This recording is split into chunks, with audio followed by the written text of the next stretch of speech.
Magandang buhay mga kapatid, welcome back po sa ating channel. Ngayong araw, andito po tayo sa bundok dahil magtatanim po tayo ng yung mangga. Galing po yung puto niyan sa amin, sa Pangasinan. Tapos itong seedlings ng lemon na punla natin galing mismo sa buto.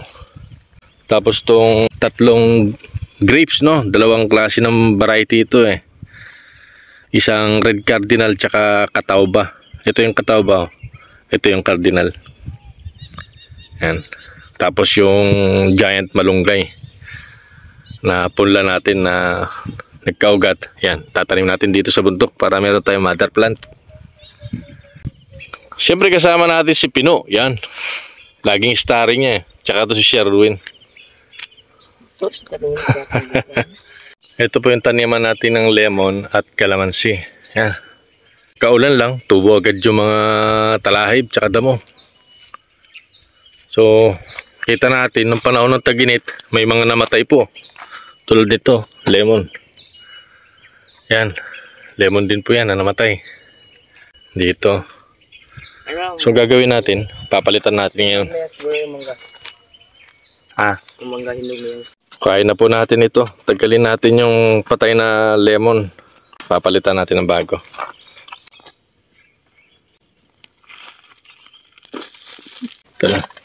Itanim na natin yung ating maliit na kalamansi galing yan sa baba. Ito, yung lemon naman ay tatanim natin at sana mabuhay po kasi tagulan.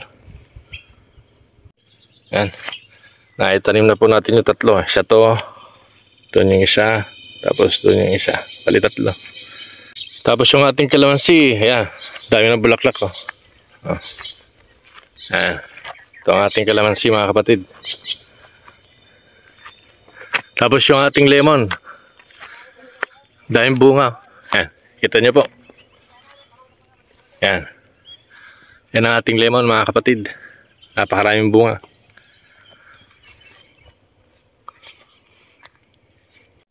Ito naman po yung lemon na kapag namunga ay tilaw na agad. Hindi tulad nitong isang ito ay green. Mag-yellow lang kapag nahinog na po. Ito talaga pag namunga, yellow agad. Ayan. Tapos yun naman yung ating mga miracle fruit.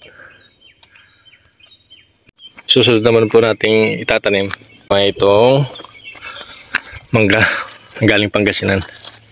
Ito nakapag-ukay na po tayo. Ito na mga kapatid, tatabunan na lang po natin ng lupa. At sana ay mabuhay itong ating tinanim na mangga. Kasi galing po ito mismo sa amin sa Pangasinan.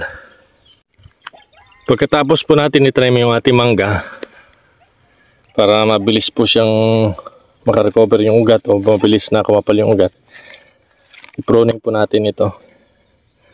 Puputulin muna natin mga kapatid para hindi masyadong hirap din yung ugat sa pagbigay ng nutrients. Yan. Ito naman po yung isang mangga. Nandun po yung isa. Yan. So puputulin din po natin to. O ipupruning para makarecover din agad yung ugat.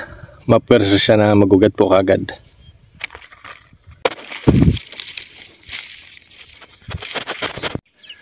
Naitanim na po natin yung mga lemon doon at kalamansi. Pagtanim na po tayo ng mangga. Yan. So ang susunod na lang po natin ay itong mga grapes at malunggay. Hanapan po natin ng magandang pwesto. Pati pala itong ginawa nating pampunla na tanglad. Kita nyo mga kapatid, nakakatuwa. Yung kapupunla lang natin na dragon fruit, yun, namulaklak. Patay nga lang yung isa. Oh. Yan.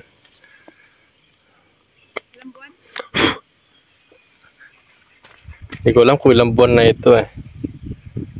Yan. Naitanim na po natin yung ating giant malunggay. So magkakaroon na po tayo ng mother plant dito sa bundok. Ito yung ating palayan. Yan. Ito. Tapos taniman ng mangga, dragon fruit. Yan. Tapos ito yung hinukayan po natin para sa storage ng tubig.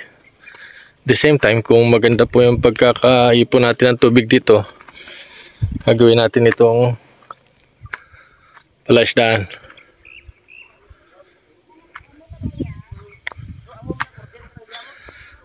Ay nako, yung ating saging nagtutumbahan galing sa init, sabay buhos ng ulan. Lumambot yung mga puno ng ating saging na lakatan. Ito po ang bagsakan ng tubig. Meron po roon na daanan galing sa taas. Tapos dito isang daanan din galing sa taas din. So dito lang maiipon. Ilang beses na umulan pero wala pa rin tubig. So mamaya siguro sunugin natin ito para mas maganda. Dito po natin tatanim yung ating grapes, mga kapatid. Pero lalagyan muna natin siya ng poops ng kalabaw. Tabunan natin ng lupa.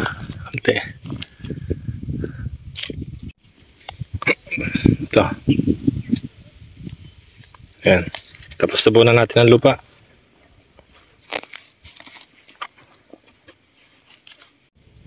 Ito mga kapatid. Sana mabuhay na maganda. Yun mga kapatid, bali 4 na grapes po na itanim natin. 3 red cardinal, tsaka 1 katawba. Paano mga kapatid, hanggang dito na lang po muna tayo. Sana nakatulong po ang video na to sa inyo. Kaya nang lagi natin sinasabi, huwag po tayo mawalan ng pag-asa sa buhay. God bless us all po. Maraming salamat sa panonood. Paalam. La la la la la.